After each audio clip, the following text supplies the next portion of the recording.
Hello and welcome to Perspectives. I'm Julian Paparella. Yesterday, Pope Francis visited Castelgandolfo, home of the Pope's summer residence for the past 4 centuries.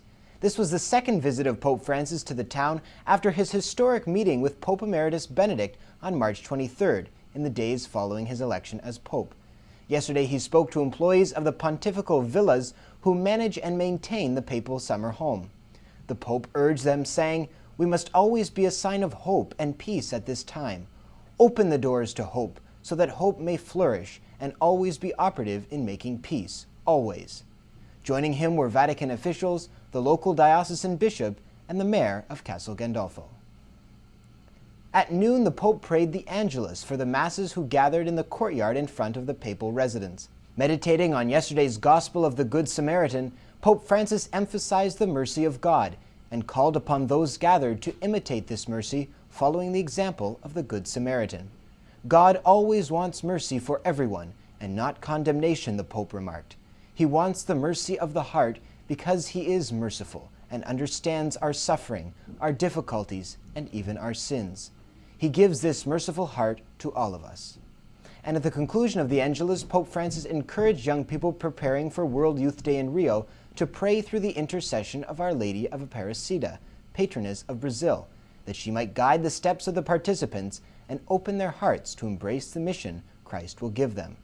World Youth Day Rio begins next week, and our Salt and Light team will be on the ground to cover all the action. For news, updates, and information, visit our blog or our World Youth Day website, wyDcentral.org. Today is the feast of St. Bonaventure, Franciscan friar, bishop, and doctor of the Church. Born in 1221, he died on this day in 1274. A renowned scholar, he was elected the 7th Minister General of the Franciscan Order and was instrumental in the early development of that religious community, steering the Franciscans on a moderate and intellectual course that made them the most prominent religious order in the Church until the establishment of the Jesuits.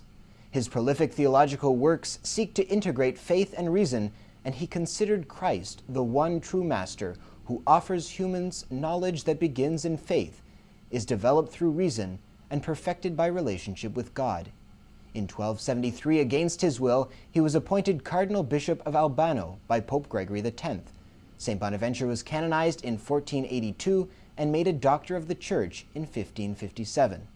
He is known as the Seraphic Doctor and one of the greatest philosophers of the Middle Ages, a great Franciscan. Finally, as part of his upcoming trip to Brazil, Pope Francis will visit a favela or shanty town. In 1980, John Paul II visited a favela called Vidigal. Here now is a look into the impact of a papal visit on the local community. Rio de Janeiro will welcome Pope Francis in July, when he joins millions of pilgrims for the celebration of World Youth Day. In Vidigal, a favela in southern Rio, his visit brings memories of the 1980 visit of Pope John Paul II.